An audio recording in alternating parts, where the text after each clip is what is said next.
नर्मदे नर्मदे नर्मदे नर्मदे नर्मदे। मंच पर विराजमान राज्यना पाणीदार मंत्री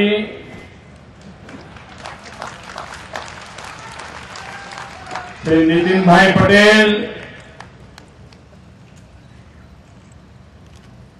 અમારી સરકારના સૌથી વજનદાર મંત્રી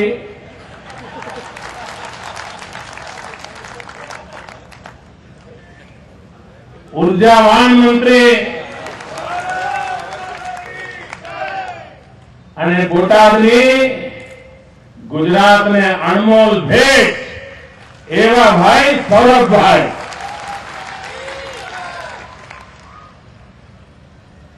મંત્રી શ્રી કિરીટસિંહજી તાજેતરમાં જ ખૂબ નાની ઉંમરે રાજ્યસભાને શોભાવવા માટે ભાવનગર જિલ્લાથી વાતે ઘાતે પહોંચેલ અમારા નવનિર્વાચિત રાજ્યસભાના સભ્ય श्री मनसुखभाई मांडविया, धारासभ्य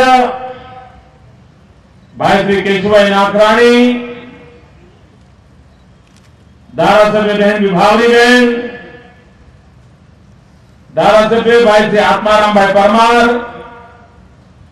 धारासभ्य भाई श्री भरत भाई बोगरा, भावनगर मेयर श्रीमान सुरेश भाई, जिला पंचायत अध्यक्ष बेन विमलाबेन, बाड़ा चेयरमैन श्री अमोल शाह,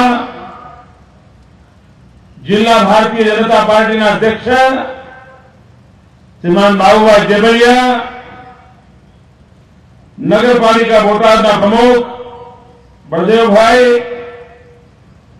અમારા સૌથી ઊંચા સંસદ રહેલા એવા શ્રીમાન રતિલાલભાઈ,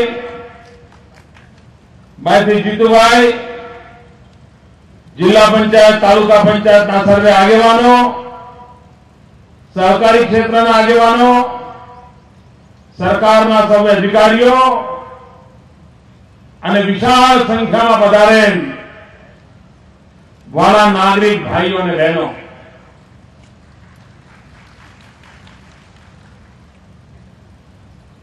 તમને ચારે તરફ પબ્લિક દેખાય છે ને? જરા નજર કરો, દેખાય છે ને? બધે દેખાય છે ને? જરા ખોખારી બોલો, દેખાય છે ને? જનતા જનાર્દન દેખાય છે ને? બરાબર. કાલ હવારી છાપામાં નહીં દેખાય. કાલ હવારી છાપામાં આવશે કે મંડપ ખાલી હતો, મોદીના કાર્યક્રમમાં લોકો આવતા નથી, લોકો ઉદાસીન છે, લોકોને હવે આ સરકારમાં ભરોસો નથી, એવું બધું આવશે. સવારે 9 વાગ્યાનો ફોટો પાડ્યો છે, ફોટો આવશે કે બધા તંબુ ખાલી હતા. આમ કેમ થાય ખબર છે? આજે પત્રકારો મહેનત કરે છે ને, એમનો દોષ નથી. એ લોકો તો ઝીણું ઝીણું એટલું સરસ બધું બનાવશે, બધી વિગતો ભેગી કરશે અને સાચી ભેગી કરશે અને ઓફિસમાં મોકલી પણ આપશે અને એને એવો આનંદ હશે કે વાહ, આજે બોટાદમાં મુખ્યમંત્રી આવ્યા હતા, મંત્રીઓ આવ્યા હતા, ધારાસભ્યો આવ્યા હતા, એવો સરસ કાર્યક્રમ થયો. કાલે તો ગુજરાતના છાપામાં બોટાદ બોટાદ હશે અને મારી મહેનત લેખે લાગશે. એવો બિચારો આનંદમાં પત્રકાર રાત્રે જઈને સૂઈ જશે. એને ખબર નહીં હોય કે દિલ્હીથી ફોન આવશે છે જ્યાં ઉપર. આટલી બધી કાળજી લે છે, આખી સરકાર કામે લાગે છે. ખબરદાર, સમાચાર સાચા છાપ્યા તો કાગળનો કોટા કાપી લઈશું. તમારે અમારી પાસે કામ હોય છે, સમજો. આવું બધું કરે. હમણાં અમારા પ્રદેશ અધ્યક્ષ આરસી ફળદુએ કિસાનોના હિત માટે જંગ માંડ્યો, કિસાન હિત યાત્રા નીકાળી. આ ભર ઉનાળામાં ધોમ ધકતા તાપમાં કિસાનોની હિત યાત્રા નીકળી. તો ભારત સરકારે દિલ્હીની જે આઈબી હોય એને બરાબર પાછળ લગાડી અને કહ્યું ભાઈ ખરેખર નીચે ધરતી પર શું છે સાચી માહિતી લાવો. આઈબી વાળા રોજ રિપોર્ટ મોકલે કે ભાઈ ગામો ગામ ભર ઉનાળામાં પણ આ મુખ્યમંત્રી મોદીની ગૌરવ યાત્રા નીકળી હતી. ભર બપોરે જે સંખ્યા એમની યાત્રામાં આવતી હતી એના કરતા આરસી ફળદુની યાત્રામાં વધારે સંખ્યા આવે છે. ચારે તરફ કિસાનોની લાગણી બંધાઈ ગઈ છે આરસી ફળદુની યાત્રામાં અને એમના મુદ્દા લોકોને બરાબર ગળે ઉતરે છે. આઈબી રોજ રિપોર્ટ કરે એટલે ત્યાં એમના નેતાઓ એમના નેતાઓને પૂછે કોંગ્રેસ વાળાઓને કે ભાઈ આ આઈબી નો રિપોર્ટ આવ્યો છે તમારે શું કેવું છે? એટલે એ શું કરે છાપાના કટિંગ મોકલી આપે કે તમારા આઈબી નો રિપોર્ટ ખોટા છે. આ છાપામાં જુઓ આરસી ફળદુની યાત્રા તો ફેલ ગઈ છે એવું છાપા લખે છે. કોઈ આવતું નથી એવું લખે છે. હાઈકમાન્ડને જાણ એવી કરે કે જાણે અહીંયા યાત્રા નિષ્ફળ ગઈ છે. આઈબી વાળા રિપોર્ટ કરે ભાઈ જબરદસ્ત લોક જુવાળ જાગ્યો છે, લોક સમર્થન મળી રહ્યું છે. આખરે દિલ્હીએ નક્કી કરવાનું હતું કે એમની પાર્ટીએ જે સમાચાર આપ્યા એના આધારે નિર્ણય કરવો કે આઈબી દ્વારા જે સમાચાર આવે છે એના આધારે નક્કી કરવું. દિલ્હીમાં મીટિંગ મળી, વ્યાપક ચર્ચા થઈ અને પછી નક્કી થયું કે ભાઈ આ કોંગ્રેસ પાર્ટી મેનેજ કરીને છાપાવાળાઓને દબાવીને જે છપાવડાવે છે એના ભરોસે નિર્ણય ન કરાય. આ આઈબી કહે છે કે ગુજરાતનો ખેડૂત જાગી ગયો છે, આરસી ફળદુ નેતૃત્વ કરી રહ્યા છે, એને ગંભીરતાથી લેવી પડે અને યાત્રા પૂરી થઈ એના બીજા દિવસે કપાસ નિકાસ કરવાનો નિર્ણય કરવો પડે.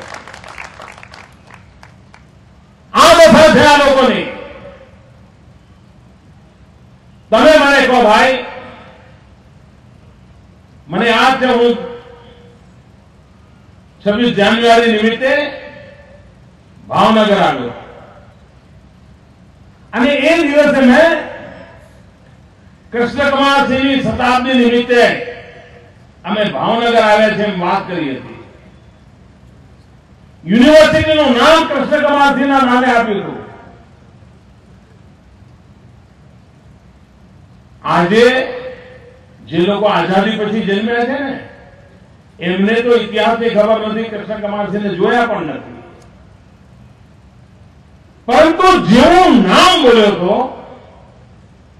અને આખા ભાવનગર પંથકમાં ગોયલવાડમાં આમ જાણે ઇલેક્ટ્રિફાઈંગ ઇફેક્ટ થઈ હોય એમ કૃષ્ણકુમારસિંહનું નામ આવતા જ એક ચેતના પ્રગટી ગઈ હતી આખા જિલ્લામાં.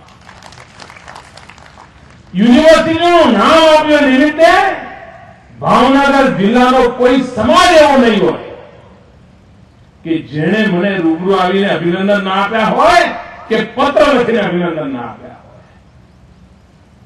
કોઈ પણ સમાજ હોય એને કૃષ્ણકુમારસિંહ પોતાના લાગે છે, ભાલા લાગે છે.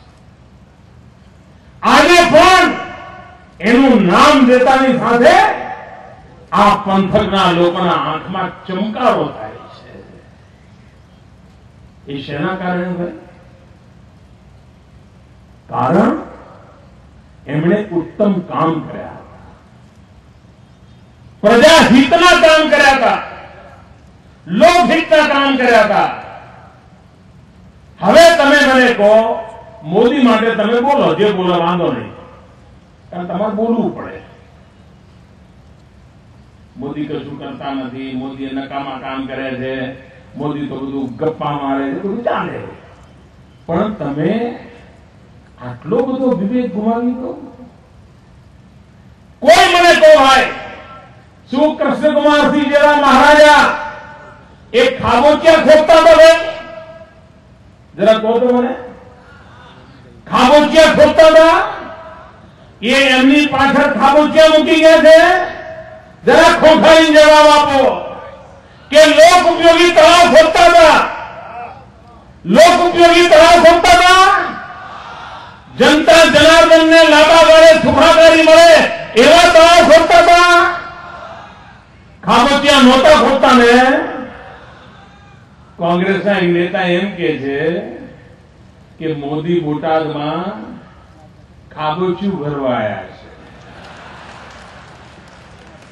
આ કૃષ્ણકુમારસિંહનું અપમાન છે કે નહીં? આ અપમાન કરનારાનો બદલો લેવો જોઈએ કે નહીં? ના, જેના કારણે બોટાદની જિંદગી ચાલી છે, દીર્ઘદ્રષ્ટા કૃષ્ણકુમારસિંહજીએ આ તળાવ બનાવ્યું, એના કારણે દાયકાઓ સુધી આ બોટાદના જીવનને પાણી મળ્યું છે, બોટાદને પ્રાણ શક્તિ મળી છે. તમારા રાજકીય સ્વાર્થ ખાતર તમે કૃષ્ણકુમારસિંહનું અપમાન કરો. એ જે કામ કરી ગયા હતા એટલું મોટું, એને તમે ખાબોચિયું કહો. તમારી ટીકા કરવા માટે મને શબ્દો જડતા નથી. આવા લોકો તમે, અરે ભાઈ, મોદીને તમારે જેટલી લેવી તો દો ને, છાપાવાળા છાપશે, ટીવી વાળા બતાવશે અને તમે છાતી ફૂલાઈને ફરો, કોઈ વાંધો નથી. પણ ગુજરાત જેવી શતાબ્દી ઉજવી રહી છે એને ગાળો દેવાનો તમને આ અવસર મળ્યો? કમનસીબી છે. કૃષ્ણકુમારસિંહ ખાબોચિયા બનાવતા હતા અને હવે આ મોદી એ ખાબોચિયા ભરવા નીકળ્યા છે. તમે આ ભાવનગરના છોકરાને પૂછો ને કે ભાઈ આ કૃષ્ણ સાગર ઉપર નિબંધ લખ, તો હું લખે? 10મા વર્ષની ઉંમરના છોકરાને તમે કહો નિબંધ લખ, તો હું લખે? એમ જ લખે ભાઈ, કૃષ્ણ સાગરની અંદર લોકો માટી ખોદવા આવે છે, લોકો માટી ભરી જાય છે, આજુબાજુના લોકો કચરો નાખવા આવે છે.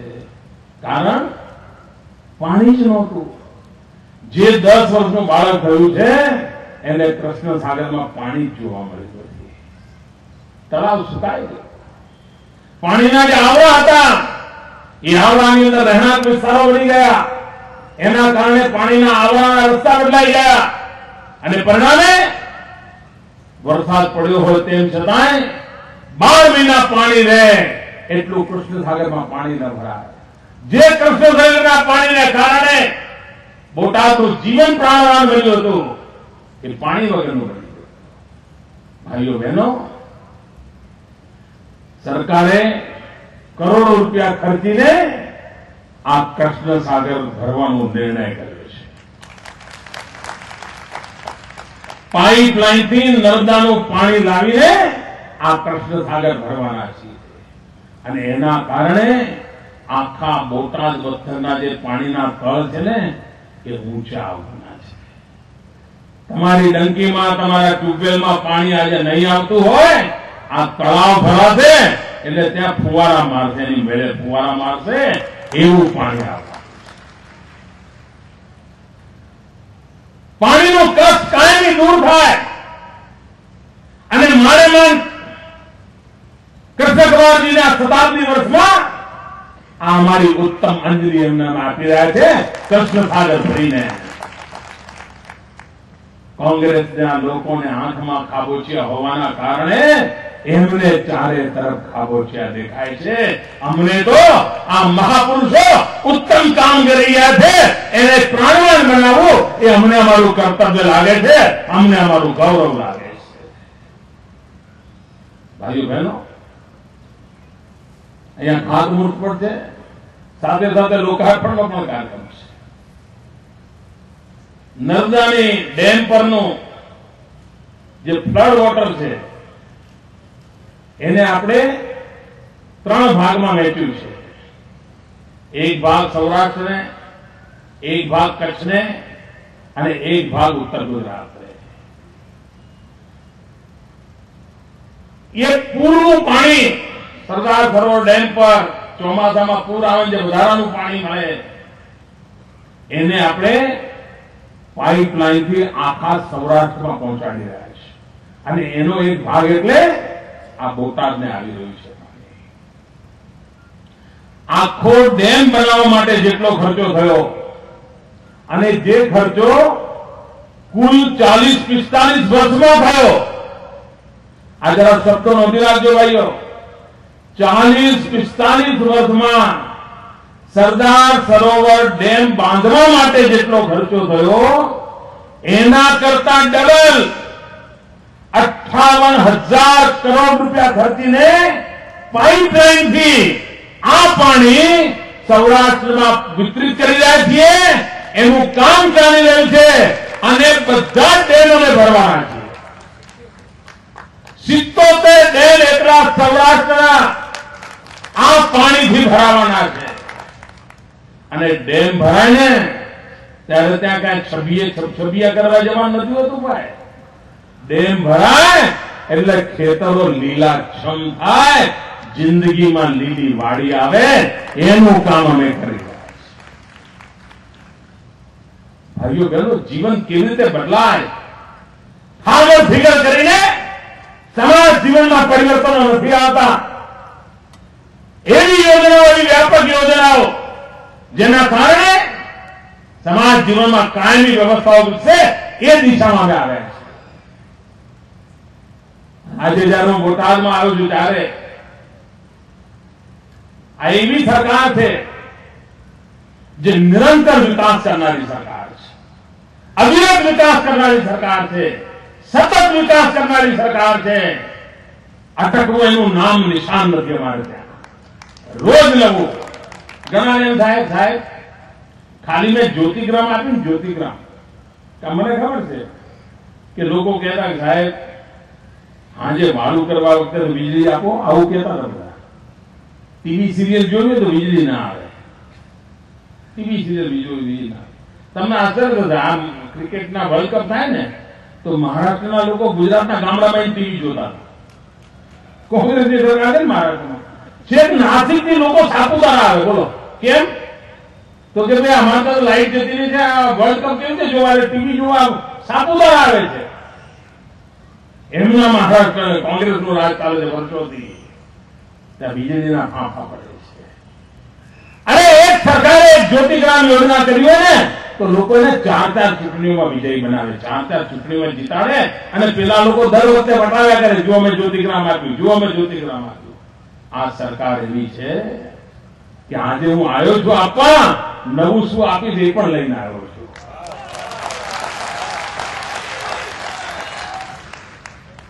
કાલે જ અમારા રજુભાઈ વાળા અહીંયા આવવાના છે, કાલે જ. અને નવી સરસ મજાનું આઈટીઆઈ નું કામ અમે આ બોટાદને અર્પણ કરી રહ્યા. હવે તમને લાગશે આઈટીઆઈ બહુ ઓછા લોકોને ખબર હશે. હિન્દુસ્તાન આખામાં આઈટીઆઈના કામને પ્રાધાન્ય આપ્યું હોય તો અમારી સરકારે આપ્યું છે. હમણાં આઈટીઆઈના લોકોને 65,000 જવાનિયાઓને રોજગાર આવ્યો, 65,000 જવાનિયાઓને. અને જે રીતે ગુજરાત વિકાસ પામી રહ્યું છે એમાં સ્કિલ ડેવલપમેન્ટના કારણે જિંદગી બદલાવાની છે. આ સ્કિલ ડેવલપમેન્ટના મહાત્માને વધારવા માટે અમે આ કામ ઉપાડ્યા છે અને એ કામ નિમિત્તે આવતીકાલે અમારા વજુભાઈ વાળા અહીં આવીને આપના ચરણોમાં આઈટીઆઈ ધરવાના છે. ભાઈઓ બહેનો, એ જ રીતે બોટાદની સ્પેશિયલ પાણીની યોજના, જેમાં 10 નવી ટાંકી, 10 નવા સામ અને સ્પેશિયલી કોટેડ પાઇપ જેને કાટ ન લાગે, એટલે તમારે ચિંતા જ નહીં થાય. જેમ મોટર કારને કેવું કોટિંગ હોય છે,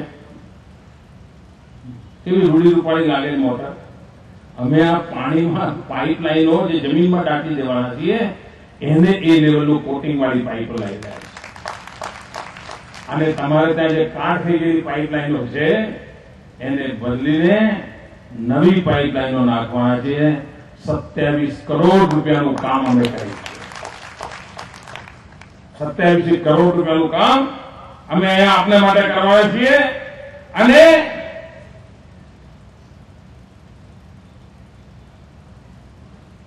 આ પાણીનું જે કામ અમે કરી રહ્યા છીએ જેનું આજે અમે ખાતમુહૂર્ત કરી રહ્યા છીએ એકલા આ બોટાદ પંથકમાં ખેડૂતોની આવકમાં 200 કરોડ રૂપિયાનો વધારો થશે. ત્રણ પાક લઈ શકશે. એ કામ જયારે પૂરું થશે ને ખેડૂતોની આવકમાં 200 કરોડ રૂપિયાનો વધારો. મિત્રો વિકાસ કેવી રીતે કરાય એનું આ ઉદાહરણ છે. અમને આમૂલ બદલાવ લાવવો છે, પરિવર્તન લાવવું છે, એની દિશામાં કામ કરવાના લોકો છે. ભાઈઓ બહેનો, ભૂતકાળની સરકારો કેવી રીતે ચાલતી હતી અને અમારા કામમાં વાંધા વચકા નાખવા કેવા ખેલ કરે છે. ગઈ વખતે 2007માં ગુજરાતની વિધાનસભાની ચૂંટણી આવવાની હતી તો કોંગ્રેસને લાગ્યું કે આ દિલ્હી સરકારનો ઉપયોગ કરીને આ ગુજરાતના ખેડૂતોને દુઃખી કરો. જો ગુજરાતના ખેડૂતોને દુઃખી કરી દઈએ તો બસ પછી મોદીનો ખેલ પૂરો. એટલે એમણે શું કર્યું, ભારત સરકારના સેન્ટ્રલ પૂલમાંથી આપણને જે વીજળી મળતી હતી, એ વખતે આટલી વીજળી નહોતી, રાતોરાત આપણને 200 મેગાવોટ જે વીજળી મળતી હતી રાતોરાત સ્વિચ બંધ કરી દીધી. આપણે ચા પાડી દીધી. મોદી નહીં. અને લઈ ક્યાં ગયા તો કે મુંબઈ. કેમ તો મુંબઈમાં જો વિદેશના મહેમાનો આવે, અંધારું હોય મુંબઈમાં તો આપણી આબરૂ જાય. અમને સલાહ આપે છે ને, વિદેશી મહેમાનો આવે, ગોળિયાન કાળિયા આવે, એમને સારું લાગે અને અમારા ખેડૂતના ચહેરો ઉતરી જાય એવું પાપ આ લોકોએ 2007માં કર્યું. આપણી વીજળી ઉપાડી ગયા, ધરાર ઉપાડી ગયા. અનેક રજૂઆતો કરી, આજ સુધી નથી માન્યું. હવે આપણને લાગ્યું કે આ દિલ્હી જો વાંકો જ પડ્યું છે શું કરવાનું? આપણે રાહ જોવાની, દર વખતે આમ કાગળ લઈને ફર્યા કરવાનું. અમે નક્કી કર્યું હશે તારી પરવા ને અમે ઉભું કરીશું અને ચારે તરફ વીજળીના કારખાના નખાવાનું ચાલુ કર્યું. સોલાર એનર્જી સુધી પહોંચી ગયા, વિન્ડ એનર્જી સુધી પહોંચી ગયા અને આજે દિલ્હીને બતાવી દીધું તમને વીજળી ના આવે તમને કહેજો. સાહેબ, પ્રધાનમંત્રીના ઘરમાં જનરેટર ચાલે છે. આ મારા શબ્દો લખી રાખો સાહેબ. આ દેશના પ્રધાનમંત્રીના ઘરમાં જનરેટરથી વીજળી લેવી પડે એવા દિવસો આવતા હોય છે. આ ગુજરાતના ગામડામાં હીરાની ઘંટીઓ ચાલતી થઈ ગઈ, જનરેટરની જરૂર ન પડે એ કામ અમે કરી શકાય.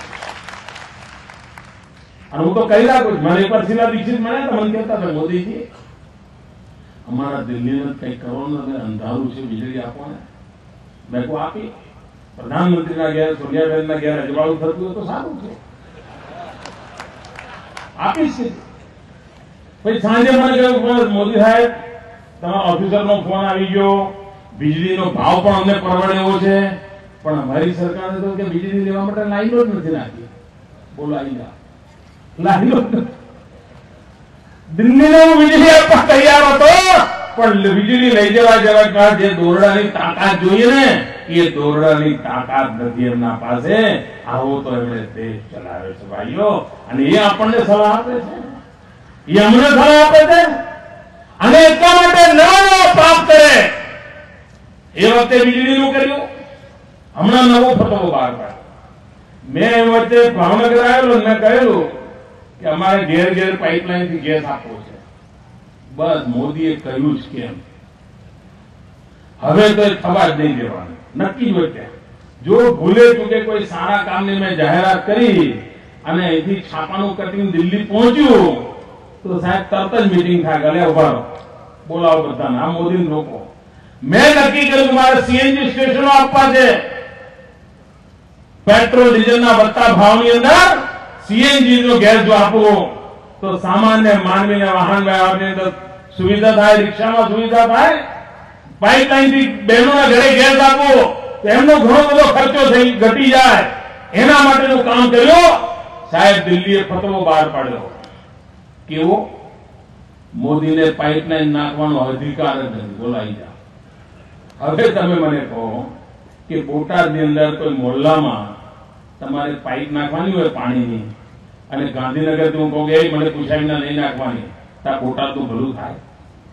મારે કેવું પડે ભાઈ તમારું ગામ છે, તમે ત્યાં બેઠા છો, સુખ દુઃખ તમને ખબર પડે, જ્યાં પાઇપ નાખવી પડે ત્યાં નાખો, બેન્ચ નાખવી પડે બેન્ચ નાખો, ચારીથી નાખવી ચારીથી નાખો, તમારું કામ છે, કરો આગળ વધો. એમ જ કહેવાનું હોય. દિલ્હી સરકારે કહી દીધું પાઇપલાઇન તમે નાખી જ ના શકો. બોલાવી જાઓ. મને ગેસની પાઇપલાઇન નાખતો એમને રોક્યો. મારે સુપ્રીમ કોર્ટમાં જવું પડે, કેસ ચાલે છે. આ રાજ્યના વિકાસને માટે પાઇપલાઇન ન નાખવા દે એવી આ સરકાર છે. હવે મારે શું કરવાનું? આપણે ત્યાં કહેવત આવતી હતી. આજકાલ કહેવત બોલો ગુનો ગણાય છે. છાપામાં કહેવતની હેડલાઇન બને છે, અને જાણે તમે જ પાપ કર્યું એટલે મારે કહેવત બોલવી નથી. સોરી હો મિત્રો, તમને મસાલો નહીં મળે. કહેવત મારે બોલવી નથી.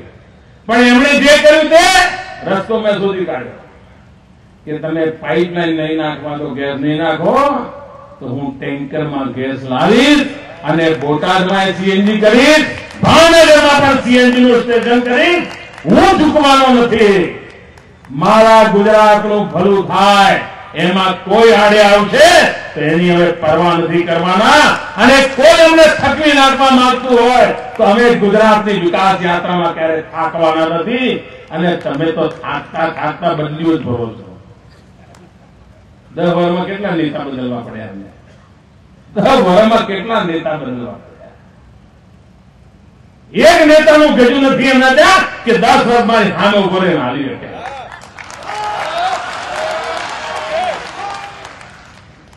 કારણ અમે એક મંત્ર લઈને ચાલીએ અને અમારો વિકાસ કરવો છે. અમારે સામાન્ય માનવીની જિંદગી બદલવી છે. આ વિચાર કરવા ખેડૂતોના નામે વાર્તાઓ કરનારા લોકો, એમના જમાનામાં ખેડૂતોને વીજળી માટે સબસિડી કેટલી મળતી હતી? માત્ર 500 કરોડ રૂપિયા. ભાઈઓ બહેનો, આજે આ ગુજરાત સરકારની તિજોરીમાંથી દર વર્ષે 3000 કરોડ રૂપિયા સબસિડી માત્ર ખેડૂતોને અમે આપીએ છીએ. એનું વીજળી બિલનું ભરતા 3000 કરોડ રૂપિયા સરકારની તિજોરીમાંથી ભરીએ છીએ. અને છતાં ખેડૂતોને ઉશ્કેરવાનું કામ, ખેડૂતોને ગુમરાહ કરવાનું કામ, અને દિલ્હીથી દબાવીને છાપાવાળાને દબાવવાના, ટીવી વાળાને દબાવવાના, એ જ કામ. પણ આ જનતા જનાર્દન હવે સમજે છે. હવે તેને SMS વાંચતો આવડે છે, ફેસબુક એ જુએ છે, ટ્વિટર એ જુએ છે. એને બરાબર ખબર પડે છે સાચું હું ખોટું છું. એટલે હવે એમની તીતોડી બહુ ચાલતી નથી. અને કેવા આંકડાના છે, કેવા આંકડાના છે ભાઈ. પાણી વગર પેલી માછલી તરફ પડે ને, એમાં સત્તા વગર આખી કોંગ્રેસ તરફ પડે છે. હવે મને કહો સાહેબ, આ દિલ્હીમાં આવો કારોબાર ચલાવતા હોય, આ દિલ્હીમાં જે ચાલે છે એવું ગાંધીનગરમાં આવવા દેવું ભાઈ? 1,76,000 કરોડ નું કરી નાખ્યું. 1,74,000. આપણે આ બધું કરવા દેવું છે? આ પંજો પડવા દેવાય તિજોરી પર ભાઈ? ના ના, આ તિજોરી પર પંજો પડવા દેવાય? હાચવજો બધું. આ નોટ ચલાવવા લોકો નીકળ્યા છે, એમને સત્તા કઈ માટે જોઈતી હોય છે ભાઈઓ, અને એટલા માટે સત્યને નકારીને જૂઠાણાનો એક ધારો મારો ચલાવીને લોકોને મૂર્ખ બનાવવાની પેરવી ચાલી રહી છે.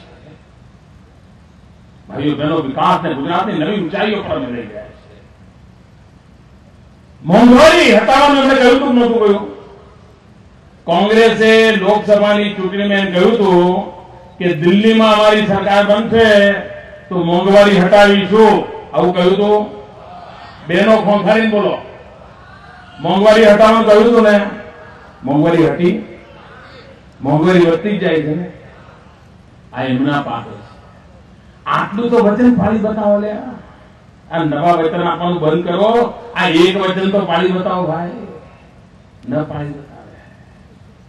અરે એટલું જ નહીં, નીતિઓ એવી કરે કે આપણને ઓર માર પડે. આ કપાસના કારણે શું કર્યું અમને?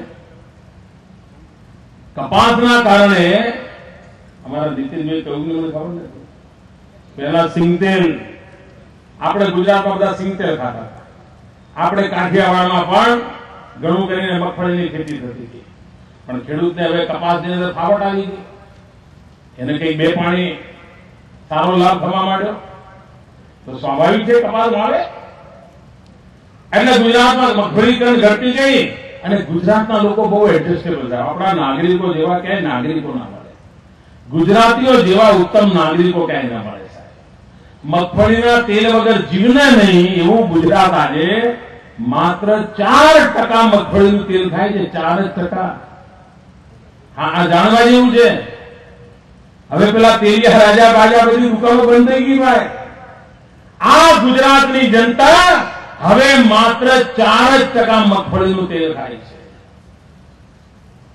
આરોગ્યના કારણે, આર્થિક કારણે, બીજી સુવિધાના કારણે સારા ઘરના લોકો હોય તો પણ, ગરીબ ઘરના લોકો હોય તો પણ કાંઈ પામોલીન ખાય છે, કાંઈ કપાસિયાનું તેલ ખાય છે. 96% વપરાશ પામોલીન અને કપાસિયાની છે. આપણે 4% સિંગતેલ રહ્યું છે.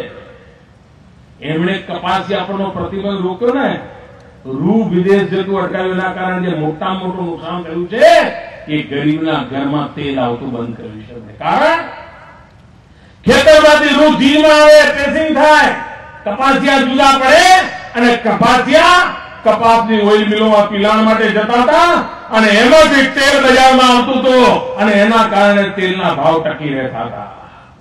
આજે કપાસ રૂ વેચાય નહીં તો જીનમાં રૂ આવે નહીં, આવે નહીં તો પ્રેસિંગ ના થાય, જીનિંગ ના થાય અને એના કારણે કપાસિયા છૂટા ના પડે. કપાસિયા ના પડે એટલે મિલની અંદર પિલાણ ના થાય, પિલાણ ન થાય એટલે તેલ ન મળે. પહેલા જેટલું થતું તેના કરતા આ નિકાસ પર પ્રતિબંધ મૂકવાના કારણે 50% પિલાણ બંધ થઈ ગયું. બોલો, આ દિલ્હીની સરકારને સમજણ નથી પડતી કે એમના એક ભૂલ ભરેલા નિર્ણયને કારણે સામાન્ય માનવીને કેટલી તકલીફ પડતી હોય છે એનો એમને અંદાજ નથી. કપાસિયા તેલનો ભાવ વધવાની પાછળ સીધી દિલ્હીની ડોક્ટર મનમોહનસિંહની કોંગ્રેસની સરકાર અને એની ખોટી નીતિઓ જવાબદાર છે. અને આ વાત હું જવાબદારીપૂર્વક કહું છું. તમે વિચાર કરો, ગેસની પાઇપલાઇન નાખવા ના દે. એક નવું તોફાન કર્યું એમણે. એક દિવસ રાતો રાત ગરીબના ઘરમાં કેરોસીન હોય, પ્રાઇમરથી બિચારા નાખતા હોય, માછીમારોને કેરોસીનની ખૂબ ખૂબ જરૂર પડતી હોય, રાતો રાત 30% કેરોસીનનો કોટા કાપી નાખ્યો. બોલો, તમે મને કહો કે તમારા ઘેર દૂધ આપવા વાળો આવતો હોય અને અચાનક આની કે બેન હવે શ્રાદ્ધના દિવસો ભલે હોય પણ દૂધ તમે લીટર લેતા હતા પણ હવે તો 200 ગ્રામ જ મળશે. એ બહેનની બિચારાની શું હાલત થાય? લીટર દૂધ વેચતા હોય, 200 ગ્રામ દૂધ મળે તો છોકરાને પાય, મહેમાનને હાચવે, શું કરે? તકલીફ પડે ના પડે? અચાનક આપણા ગુજરાતની અંદર 30% કેરોસીનનો કોટા કટ કરી નાખ્યો. આખા ગુજરાતને એક એવો ધક્કો આપ્યો અને લાખ રજૂઆતો કર્યા પછી પણ હજુ સુધરવા તૈયાર નથી. કેમ? ગુજરાતને હેરાન કરો, ગરીબોને હેરાન કરો, ખેડૂતોને હેરાન કરો, તકલીફ આપો. આજ એમણે કારસો રચાયો છે. પણ દિલ્હીની સલ્તનત કાન ખોલીને સાંભળી લે. તમારે ચૂંટણીઓ જીતવા માટે મોદી ઉપર જે જુલ્મ કરવો હોય કરો, હું કોઈ દિવસ ફરિયાદ નહીં કરું. પણ મહેરબાની કરીને મારા ખેડૂતોને રંજાડવાનું બંધ કરો. મહેરબાની કરીને મારા ગરીબોનું કેરોસીન લૂંટીને એમને ભૂખ્યા રાખવાના પાપ બંધ કરો. તમે કોલેજો બંધ કરાવીને, મેડિકલ કોલેજોના એડમિશનો બંધ કરાવીને ભાવનગરના છોકરાઓને રજળતા કરી મૂક્યા. ભાવનગર મેડિકલ કોલેજના છોકરાઓને રજળતા કરવાનું પાપ કર્યો. મહેરબાની કરીને ચૂંટણીઓ જીતવા માટે તમારી સત્તાનો, સરકારનો દુરુપયોગ કરીને મારા ગુજરાતના જુવાનિયાઓને તબાહ કરવાનું બંધ કરો. ગુજરાત સહન કરશે? મને કોણ જે કેવું મને કહો, રોજ પોસ્ટર લગાવો જાઓ, રોજ છાપામાં તમે અત્યારે એક એક શબ્દની જાહેરાત આપો છો ને, ડબલ આપો જાઓ. જે મારા વિરુદ્ધ ચિત્રામણ કરવું એ કરો, પણ આ ગુજરાતની પ્રજાને રંજાવો છે માત્ર રાજકીય ખાવા ખાતર. અને દિલ્હી સપના સમજીને આ ગુજરાત છે. નહેરુની સામે ઝૂક્યું નથી તો સોનિયાજીનો શું ક્લાસ છે? અંગ્રેજીનો સિતારો ચમકતો હતો ત્યારે પણ ગુજરાતે ઝૂકવાની ના પાડી હતી. આ સરદાર પટેલના વારસદારો છે. આ સરદાર પટેલના વારસદારો છે. અમને ઝૂકવાનું મંજૂર નથી. અમે સત્યના માટે કામ કરીએ છીએ. અમે વિકાસના માટે કામ કરીએ છીએ. અમે પ્રજાના હિત માટે કામ કરીએ છીએ. અમારે વિકાસ સિવાય અમારો કોઈ મંત્ર નથી. અને વિકાસની આડે આવનારા લોકોને ગુજરાત ક્યારેય સહન નહીં કરે. ભાઈઓ, ગુજરાત એમના બધા સપનાની આડે આવીને ઉભું રહેશે એવો મને વિશ્વાસ છે. ભાઈઓ બહેનો, સૌરભભાઈ આ વિસ્તારના વિકાસના માટે અથાગ પરિશ્રમ કરી રહ્યા છે. આ જિલ્લાના અમારા નાના મોટા સૌ નેતાઓ દિવસ રાત ભાવનગર જિલ્લાની જાહો જલાલી પાછી આવે એના માટે મહેનત આવી છે. અને ભાઈઓ બહેનો, ભાવનગર જિલ્લો લખી રાખે, આવનારા દિવસોમાં જેની જાહો જલાલી 16 કળાએ કહેવાની છે એવા જે કેટલાક જિલ્લા છે એમાં એક ભાવનગર જિલ્લો. આ ધોલેરાનો વિકાસ થશે, ધોલેરા સ્પેશિયલ ઇન્વેસ્ટમેન્ટ રિજનનો વિકાસ થશે એટલે એનો આખો પડછાયો સાહેબ ચારે તરફ અહીંયા ધમધમાટ શરૂ થવાનો છે. ચારે તરફ જય જયકાર થવાનો છે. અને અમારું સદભાગ્ય છે કે ગુજરાતની જાહો જલાલીનો મજબૂત પાયો નાખવાનો અમને અવસર મળ્યો છે. ઘણી વાર તમે જૂનું ઘર લો ને, 2 રૂમનું ઘર હોય, 2 રૂમનું ઘર હોય જૂનું, અને ઘણા દિવસ સુધી જૂનું પુરાણું થઈ ગયું, તમે રહેવા જાઓ ને તો 2-4 વર્ષ સુધી તો તમારી કમાણી એને હરખું કરવામાં જાય. એક દિવાલ રિપેર કરો તો બીજી દિવાલ પડી જતી હોય, એક બારી હરખી કરો બીજી બારી બગડી જતી હોય, એક નકુચો હરખો કરો બીજો બગડતો રૂપિયામાં જ જાય. મારા 10 વર્ષ આ લોકોના ખાડા પૂરવામાં ગયા છે. આ એવા ખાડા કરીને ગયા હતા, એવા ખાડા કરીને ગયા હતા, એ ખાડા પૂરવામાં ગયા છે. હવે મારે ભવ્ય ઇમારત બનાવી છે. આ ગુજરાતની ભવ્ય ઇમારત બનાવી છે અને એના માટે મને આપના આશીર્વાદ જોઈએ છે. અને આ માતાઓ બહેનોના આશીર્વાદ જોઈએ છે જેથી કરીને ગુજરાતની ભવ્ય ઇમારત બનાવવાનું જે સપનું છે એ સપનું આપણે પાર કરી શકીએ. અને આ ધરતી જેની પર સાળંગપુરના હનુમાન દાદાના આશીર્વાદ છે, આ ધરતી જેની પર સ્વામિનારાયણ ભગવાનની કૃપા રહી હોય, અને આ ધરતી જ્યાં ફરિયાદના વેળાનાથ બાપુના આપણને આશીર્વાદ રહ્યા હોય એનો જય જયકાર, એનો જય જયકાર હોય. એ જય જયકારમાં આપણે બધા સુર પુરાવીએ. ફરી એકવાર મારી સાથે બોલીએ, નર્મદે માં નર્મદા. કોઈ શ્રવણ એના મા બાપને કાવડમાં લઈને ગંગામાં દર્શન કરાવે ને તો શ્રવણને પુણ્ય મળતું હોય છે. ભાઈઓ બહેનો, કોઈ ગરીબ દીકરો એના મા બાપને નર્મદામાં સ્નાન કરાવવા લઈ જાય ને તો એ મા બાપ એ દીકરાને એટલા બધા આશીર્વાદ આપે, એટલા બધા આશીર્વાદ આપે કે એ દીકરાની પેઢીઓ તરી જાય. ભાઈઓ બહેનો, નર્મદામાં સ્નાન કરાવવાનું પુણ્ય આટલું મળતું હોય છે. આપનો આ દીકરો આપણા ઘરે નર્મદા લઈ આવ્યો છે, આપણા ઘરે નર્મદા લઈ આવ્યો છે. આ નર્મદા તમારા ઘર સુધી પહોંચાડો એ માત્ર સરકારનું સુવિધાનું કામ નથી. મારે મન એક આપના સંતાન તરીકે, આ ધરતીના છોડુ તરીકે આ વડીલોની સેવા કરવાનો પુણ્ય અવસર છે. બોલો નર્મદે બે હાથ ઊંચા કરીને પૂરી તાકાતથી બોલો, નર્મદે